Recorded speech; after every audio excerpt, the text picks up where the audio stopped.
Team India మాజీ skipper Mahindra Singh Dhoni మాజీ వ్యాపార భాగస్వామి మిహిర్ దివాకర్ను పోలీసులు అరెస్టు చేశారు.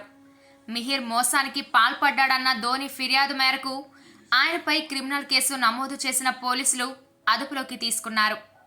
మంగళవారమే మిహిర్ను పోలీసులు అరెస్టు చేయగా విషయం తాజాగా వెలుగులోకి వచ్చింది. జైపూర్లో క్రికెట్ అకాడమీ స్థాపనలో మిహిర్ అనధికారికంగా ధోని పేరును వాడుకున్నట్టు ఆరోపణలున్నాయి. ఈ నేపథ్యంలో ధోని ఫిర్యాదు మేరకు మిహిర్పై పలు సెక్షన్ల కింద కేసు నమోదు చేసిన పోలీసులు ఆయనను అరెస్టు చేశారు.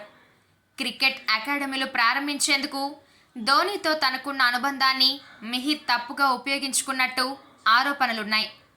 తన పేరును ఉపయోగించుకోవడానికి వీల్లేదంటూ తన ఆథరైజేషన్ను ధోని ఉపసంహరించుకున్న తర్వాత కూడా మిహిర్ ఆయన పేరును దుర్వినియోగం చేయడంతో ధోని ఆయనపై క్రిమినల్ కేసు పెట్టాడు.